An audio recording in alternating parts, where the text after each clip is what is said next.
Okay. So, 11, anong oras? 11:08 ng gabi, no? While recording this. So, medyo malamig na ang panahon. Okay? So, pag-usapan natin ngayon yung, ewan ko lang po sa inyo, no? Especially yung mga tao na nagkaroon na ng comparison. Sino ba yung pag sinabi mo, sino yung mga taong pwede na mag-compare ng mga generations? Siyempre, ito yung mga taong nagkakaedad. Okay? So, ako hindi bata, hindi matanda. No? Ako ay medyo katatapos pa lang, no, sa aking kabataan at nagkakaroon na rin po tayo ng edad. Lahat po tayo on a daily basis, no? Nagkakaroon tayo ng edad habang lumilipas ang mga araw. Yung mga yung mga may edad 30 anyos dito. Okay? Ito magkaroon tayo ng comparison. Kung 30 years old ka ngayon, i-compare mo yung panahon nung 15 years old ka. Hindi ko sinasabi rito yung pangangatawan mo kasi obviously mas malakas ka nung bata ka kumpara sa ngayon. Although, kung ano yung kalakasan mo ngayon, ayan na yung new normal mo. New normal, ayan na. Okay? Pero hindi yan ang gusto kong tingnan natin. Ano ang asal ng mga tao nung panahon na 15 anyos ka, ngayong 30 anyos ka? Anong kaibahan? Okay? Ako ang nakita ko po sa pag-progress ng mga panahon, nakita ko po pride. Maraming naging prideful na mga tao. Okay. Alam po ba ninyo, kung tatanungin niyo po ako, ano ang number one na rason? Bakit naging prideful ang mga tao? Bakit lalo? Of course, the sin of pride, lagi na po yang nandyan ever since dati pa. Pero what I mean is, parang nag-escalate yata ng husto. Parang common na lang siya na, mga bata pa lang ngayon, prideful na, hindi po ba? Alam po ba ninyo, ano po ang pinakadahilan ngayon? Bakit lalo naging prideful ang tao?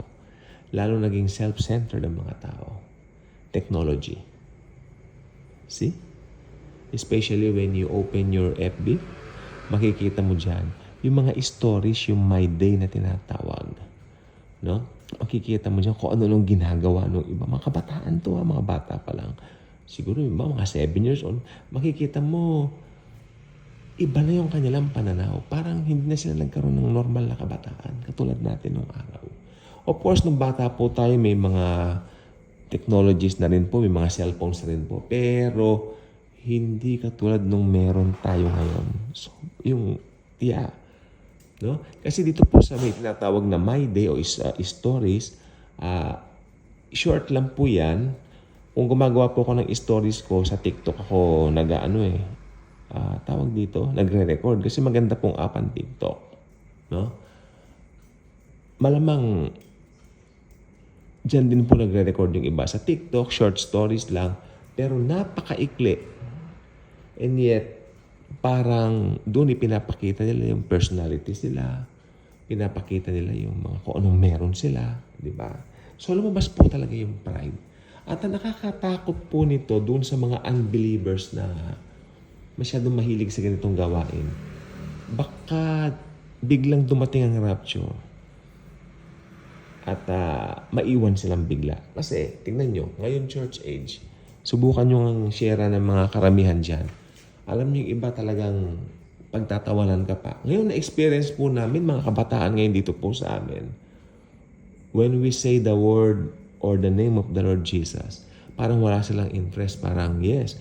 Unlike ng mga kabataan 15 years ago, yung mga bata, pag sinabi mo tungkol kay Jesus, makikinig talaga sa'yo. Kasi noong mga medyo bata pa rin kami, nagpa-Bible study kami. Nalala ko dati, kung naglalakad-lakad kami diyan sa labas, yung dala kami mga Bible, yung mga batang maliliit sumasama sa amin. Itanong ko po kayo, nung panahon po ba na meron na yung mga pa-TikTok na yun? Wala pa noon. Wala pa. So, ang mind ng mga tao mas fresh. No? Whenever you present something sa kanila na may kinalaman kay Jesus, makikinig po sila. In fact, napupuno po itong bahay namin ng mga nagba-Bible studies.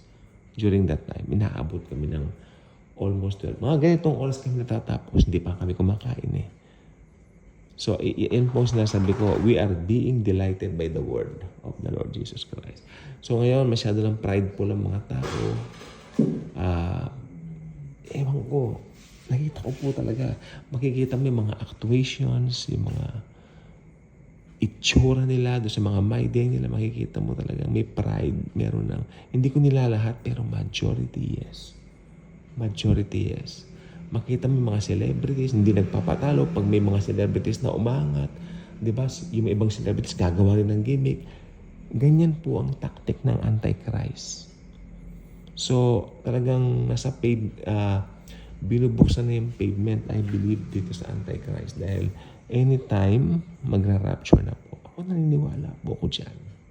Kahit ano pang sabihin na, parang naging exaggerated na yung pangangaral ng tungkol sa eschatology and sa end times. Hayaan nyo lang po sila.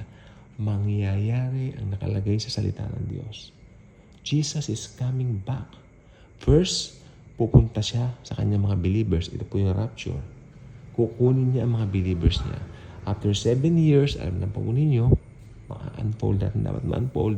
Lalabas ang Antichrist, ang false prophet, at magkakaroon ng mga malalakas na lindol. Alam na po ninyo yun. At Jesus will come back again together with us. Ma-unfold lahat yan. Huwag tayong mainip dahil kung anong ipinangako ng Biblia, ng salita ng Diyos, mangyayari. Kaya itong mga taong ganito na yung mga alam natin hindi pa saved, i-keep po natin na mag-share. Lagi po tayo mag-share. Hayaan na po natin kung sasabihin nila. Basta i-share po natin ang Word of God. Ito na po talaga yung panahon na napaka-importante na ma-sharean sila. Mas maganda po yung mas marami tayong ma-rapture kaysa yung maraming maiwan. Hindi po ba? So, yun lang po ang point ko. At good night sa ating lahat. Huwag natin kalilimutan, Jesus loves us. God bless everyone.